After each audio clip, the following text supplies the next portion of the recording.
Hello students, welcome you all to the video lecture series of economics. Students, today I'll be talking about the concept of inflation. Now, inflation is a stage, it's a situation where there is a rise in the general price level.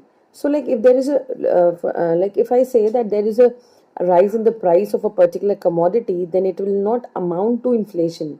Inflation ये एक ऐसी situation है वो तभी है जब आपके you are finding a general means there is this is something which is natural and every product every industry every firm is facing a situation of rise in the price levels. Okay, so now in like this can be defined as a persistent increase. Persistent means throughout there is an increase in the price level of goods and services in an economy, and that too over a period of time. So this definition which I had shared with you was the definition given by Samuelson, that inflation is a rise in the general level of prices. Now Colborn has defined it as too many men chasing for few goods. Now ये दूसरा angle है inflation का. Too many man means obviously there is high demand, obviously there is more demand for goods, and in comparison to that the availability which is there in the form of supply is limited. So again, when the supply is limited, and it in that case it will push, push and will make the price and will result into rise in prices. Now according to Parkin, inflation is an upward movement in the average level. Means the average level जो है आपका price का वो हर situation में क्या हो रहा है, बढ़ रहा है, इसीलिए upward movement है. Now this situation is opposite of deflation. Obviously inflation and deflation are two contradictory terms. Deflation में downward movement होता है, inflation में it is an upward movement. Now deflation basically जो होता है वो ऐसी सिचुएशन है जहां पर चीज़ों के दाम कम होने लग जाते हैं. तो यानी कि अगर आपकी इकोनॉमी को बैलेंस्ड है, इन्फ्लेशन आपका अपवर्ड मूवमेंट हो जाएगा which will lie up, and deflation downward होगा. और हमारा ऑब्जेक्टिव क्या होता है किसी इकोनॉमी में कि in order to stabilize the price, in order to maintain price stability. Okay, now according to Pearson, the word inflation is the broadest possible sense, refers to, obviously it refers to what, this was an angle which was given by Peterson, that it is an increase in the general price level and which is sustained and non-seasonal in character. यानी बहुत लंबे time तक ये price level बढ़ रहा है, ये कोई शॉर्ट स्पैन का लाइक फैक्टर नहीं है. ठीक है. According to Johnson, inflation is an increase in the quantity of money. Means पैसा बढ़ रहा है, इकोनॉमी में मनी फ्लो बढ़ जा रहा है, लेकिन अगर आप उसके कंपैरिजन में देखिए तो गुड्स अवेलेबल नहीं है. तो गुड्स पैसा बढ़ने का मतलब तभी तो हम डिमांड कर रहे हैं, वो जो हमने डेफिनेशन आपको अभी बताई थी कॉलबॉर्न की, too many man too much money chasing for few goods. तो there is increase in the money supply in the economy, but comparatively, which is not possible, but comparatively there is lesser level of output in the economy. Now from the above definition which I've already shared you can easily conclude कि सबसे पहला situation inflation के लिए जो criteria है वो ये है कि there should be rise in the prices, and this rise in price actually exceeds the rise in outputs. Now why there is rapid rise in prices, ये जो सबसे ज़्यादा important है, और ये like it is something which is drawing our attention. तो सबसे पहला जो important factors या जो causes हैं वो पहला है इन डिमांड का बढ़ जाना. Now डिमांड का बढ़ जाने का मतलब क्या होता है कि लोगों के पास जो डिस्पोजेबल है इनकम है, अभी डिस्पोजेबल इनकम का मतलब होता है कि वो पैसा जो अल्टीमेटली हमारे पास मिल रहा है खर्च करने के लिए, वो इनकम क्या हो चुकी है, बढ़ चुकी है. इससे क्या हो चुका है, हर कोई गुड्स को डिमांड कर रहा है, इसलिए डिमांड बढ़ जा रही है. Now on the other hand demand बढ़ रही है बट पैरेलली आपका आउटपुट नहीं बढ़ रहा है. Now there is no rise in the output in response to increase in demand. क्यों नहीं हो रहा है, क्योंकि शायद आपके फैक्टर्स ऑफ प्रोडक्शन नहीं है, या जैसे बहुत सारे फैक्टर्स हम बात करेंगे, नेचुरल कंडीशंस फेवरेबल नहीं है, ड्रॉट आ गया, सूखा पड़ गया, ठीक है, या इम्पोर्ट्स जो है हमने वो कर दिए हैं, मतलब अगेन तुम्हारे एक्सपोर्ट्स बढ़ चुके हैं, तो हम जाहिर सी बात है हम बाहर की कंट्री में बेच रहे हैं, अपनी कंट्री में हमारी डिमांड अकॉर्डिंगली हमारा आउटपुट यहाँ पर कम हो चुका है. So there are many factors. Obviously, we'll discuss them in later. But again, you have to look towards the two sides of the coin. One side is basically the increase in demand, and the other side is actually like no rise in output, means fall in output. Okay. Now characteristics. Know when I am talking about characteristics, तो obviously inflation अगर बहुत initial level पर है तो ये कोई बहुत बुरी सिचुएशन नहीं होती है, but again beyond a level, beyond single digit अगर आप कह लो, तो this in that case it is an alarming situation for the economy. Now why it is an alarming situation? क्योंकि कहीं ना कहीं this will lead to disbalance, this will lead to like आपकी जो प्राइस स्टेबिलिटी का objective है वो economy fulfil नहीं कर पाएगी, एंड ग्रेजुअली जो हमारा ग्रोथ लेवल है वो कंपेरेटिव रेट पे कम हो जाएगा. ओके, सो अगर हम कैरेक्टरिस्टिक के एंड से बोलते हैं तो सबसे पहली चीज, inflation is always followed by price rise. यानी अगर हमारी डिमांड बढ़ रही है तो बढ़ने से इनिशियल लेवल पर तो इट्स गुड, बट एक लेवल के बियॉन्ड क्या होगा कि I will be not able to meet out the demand, and in that case it will lead to rise in the prices. Okay, now the second characteristic is that कि obviously inflation जो है ये एक situation, ऐसी situation है जिससे क्या हो रहा है, मनी सप्लाई बढ़ जा रही है. नाउ मनी सप्लाई का बढ़ना, हम आपको कुछ कंपोनेंट्स बताएंगे कि क्या होते हैं. Now that will cover in the later on videos. But अगर हम मनी सप्लाई की बात कर रहे हैं, वो एक मॉनेटरी फिनोमेना होता है. मनी सप्लाई का मतलब है कि इजी अवेलेबिलिटी ऑफ आपका लोन्स है, बैंक से बहुत आसानी से मिल रहा है, जो क्रेडिट पॉलिसीज हैं बहुत फेवरेबल हैं, तो इससे क्या हो रहा है, लोगों को बहुत इजी टर्म्स पे लोन मिलने से कहीं ना कहीं डिमांड सबके पास पैसा आ जा रहा है और सब डिमांड कर रहे हैं. Now inflation is always scarcity oriented and occurs in disequilibrium state. Scarcity oriented का मतलब स्केर्स, रिसोर्सेज स्केर्स होना, आउटपुट के कम होने की वजह से ये सिचुएशन मीन्स किसी अबंडेंस में होने की वजह से ये नहीं है, बट ये फिनिश गुड्स की स्कैसिटी, क्योंकि वो मीट आउट नहीं हो पा रही है बिकॉज कंपेरेटिवली डिमांड बढ़ चुकी है. Now the rise in prices in inflation can not be reversed and inflation is persistent in nature. Obviously it is persistent in nature कि ये एक स्पैन ऑफ टाइम के लिए इकोनॉमी में एग्जिस्ट कर रही है. नाउ जो अगला क्वेश्चन बच्चों आएगा आपके एक शॉर्ट क्वेश्चन के पॉइंट ऑफ व्यू से, that is basically the types of inflation. Now, different authors have given their own like divisions, but again I'll divide these types into 3 categories on the basis of the speed, on the basis of the government reaction, and the basis of employment level. अगर हम speed की बात करें कि inflation किस rate से बढ़ रहा है, तो उस कैटेगरीज उसको हम उसके बेसिस पे हम कैटेगराइज करेंगे.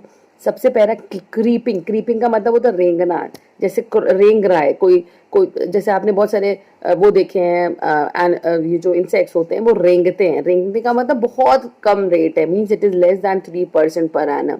नाउ इसका मतलब कि बहुत मॉडरेट लेवल पर है, बहुत माइल्ड है, और इस केस में इसको हम मानते हैं कि ये जो सिचुएशन होती है ना, ये बहुत ज़्यादा प्रॉब्लमैटिक नहीं है, क्योंकि अगर डिमांड बढ़ रही है ऐसे at a very base level या इस तरह से, तो this means people have started demanding what ever is produced in the economy. So this is not a situation जिसके लिए हमें बहुत ज़्यादा वरिड होने के लिए, इसलिए वर्ड है यहाँ पे माइंड, बहुत बेसिक, बहुत इनिशियल लेवल पर है. Now next is walking. Walking का मतलब स्पीड पकड़ लिया, वॉक करना शुरू कर दिया. तो वॉकिंग का मतलब 3 to 6% अगर है या लेस देन 10% है, तो हम बोलते हैं this is a walking inflation. Now अगर इनिशियल लेवल पर अगर इन्फ्लेशन को कंट्रोल नहीं किया गया, तो gradually it will lead to walking, running and hyper inflation stages. Okay, now next is running. Obviously running का मतलब अब स्पीड पकड़ लिया है इन्फ्लेशन में. तो अगर इन्फ्लेशन 10%, 2 डिजिट्स का हो चुका है, और 10% से 20% तक का अगर आपकी राइज हो रही है, इसका मतलब this is running inflation. As the inflation rate crosses 2-digit figures, economic problems arises. Now अब this situation have start, यहाँ से आपका adverse effect start होता है. तो adverse effects किस पे होगा? इनिशियल उस पे पुअर पे, मिडिल क्लास फैमिलीज पे, हाउस होल्ड्स को. ठीक है. Next is hyper. हाइपर को हम गैलपिंग भी बोल सकते हैं, अगर आप, हाँ देखिए मेंशन भी है. गैलपिंग का मतलब वो होता है ना, जो हॉर्स को देखा गैलप करता है, छलांग मारना. तो अब छलांग मारने का मतलब है कि अब जो फिगर्स है वो 20% to 100% आपकी वेरी कर रही है. नाउ इसका मतलब दिस इज द सिचुएशन कि अब इन्फ्लेशन आपके कंट्रोल के बाहर है, और अगर हाइपर इन्फ्लेशन जैसी सिचुएशन होती है, तो अब कहीं ना कहीं फिर आपको अपनी इकोनॉमिक सिस्टम में काफ़ी सारा चेंज रिक्वायर्ड होता है. तो फॉर एक केस दे रखा है जिम्बाब्वे का. They face severe economic problems due to political changes and the very bad climatic conditions, जिसकी वजह से they printed billions of money which led to country into hyper inflation. Now उस समय जो 79 बिलियन% का पर मंथ के हिसाब से इन्फ्लेशन बढ़ा था, तो that was really a very bad situation. Now जो नेक्स्ट सिचुएशन हम जो क्लासिफिकेशन पढ़ेंगे, that is on the basis of employment level. Now one is semi-inflation. Now the rise in the general price level below the level of full employment as semi-inflation. General मतलब Keynes की according general prices do not rise as long as there are unemployed resources in the economy. तो भाई unemployed है, अभी तक use नहीं हुए, but अगर हमने उनका इनको फुल्ली यूटिलाइज कर लिया और उसके बियॉन्ड अगर हम यूज कर रहे हैं तो ultimately it will lead to inflation. That will be termed as, this phenomena will be termed as semi-inflation.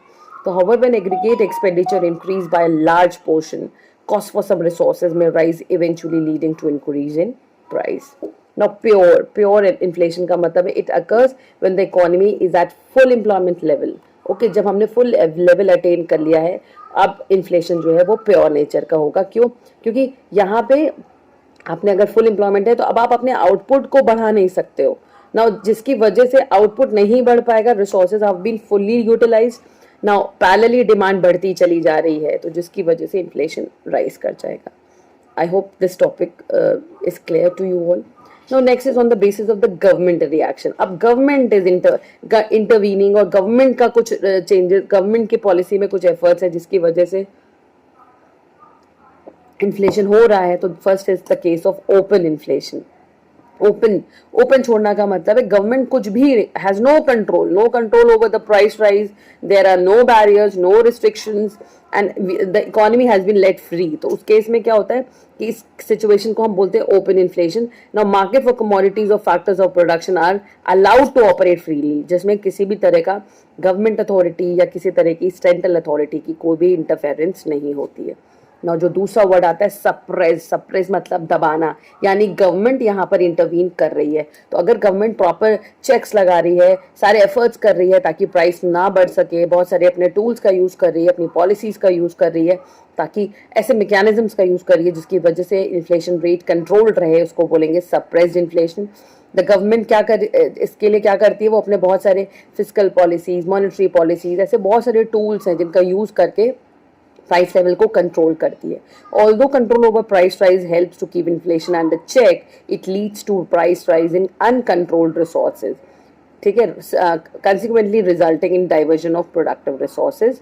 It may also lead to economic problems. उस केस में लोग होर्ड करना शुरू कर देते हैं, ब्लैक मार्केट करना शुरू कर देते हैं, करप्शन आ जाता है इकोनॉमी में. तो ये इसलिए क्योंकि आपने अगर आप कंट्रोल, जैसे आपको किसी चीज़ के लिए रोका जाएगा, जिस चीज़ के लिए रोका जाएगा तो आप कुछ ना कुछ और तरीके से अपना काम करने की कोशिश करोगे. तो सेम यही है कि रोका गया, गवर्नमेंट ने सप्रेस करा, आपके ऊपर चेक लगा दिया, तो आपने फिर उसको सेकंड मतलब लेगिटिमेट फॉर्मेट में कि ब्लैक मार्केट करके रख लेना, होल्ड कर लेना, कि दाम को जानबूझ के प्रोडक्ट की डेफिशिएंसी मार्केट में क्रिएट करके कमी क्रिएट करना और ग्रेजुअली बाद में उस प्राइस राइज का फ़ायदा उठाना.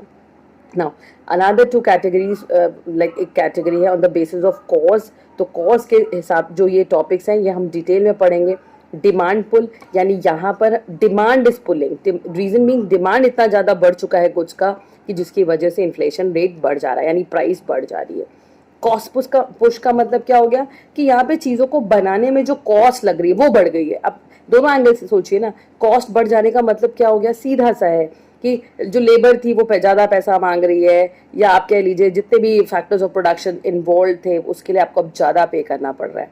तो अगर आपको ज़्यादा पे करना पड़ रहा है तो आपका कॉस्ट बढ़ेगा तो obviously you are not doing this work for charity, obviously profit margin add करेंगे तो आपका प्राइस बढ़ जाएगा. Okay, next is deficit induced inflation. When economy faces deficit balance, when its expenditure increases exceeds the revenue, तो उस gap को मिट out करने के लिए डेफिसिट का मतलब कहीं ना कहीं the government will go for the options like deficit financing. वो नए करेंसी नोट्स प्रिंट करेगी, तो उस केस में इकोनॉमी में मनी सप्लाई बढ़ेगा, और अगर मनी सप्लाई बढ़ेगा तो that will lead to inflation. Now next is the last is credit inflation. तो when financial institution and commercial banks provide more loans, ये भी एक एंगल है भाई, आसानी से लोगों को लोन मिलने लग गया, बहुत कम रेट पे मिल रहा है, बहुत इजी लोन की अवेलेबिलिटी, जिसमें गवर्नमेंट ने या जो मॉनेटरी इंस्टीट्यूशंस है उन्होंने कोई हार्ड एंड फास्ट रूल्स नहीं बना रखे. तो इससे क्या होगा, लोगों के पास पैसा आने लगेगा. भले पैसा रिटर्न करना, obviously this money is not yours, but you can get money and you can demand easily. तो व्हेन यू आर डिमांडिंग, आपके पास अवेलेबिलिटी है पैसे की, आप डिमांड करेंगे, उतने गुड्स मार्केट में अवेलेबल नहीं होंगे, तो इससे क्या होगा, इन्फ्लेशन, प्राइस बढ़ेगा, and this type is known as credit inflation. So students, this was like first part of my video, inflation and its types. Now in my coming videos, I'll be talking about the other other dimensions of topic inflation. Okay, thank you students. Thank you for watching.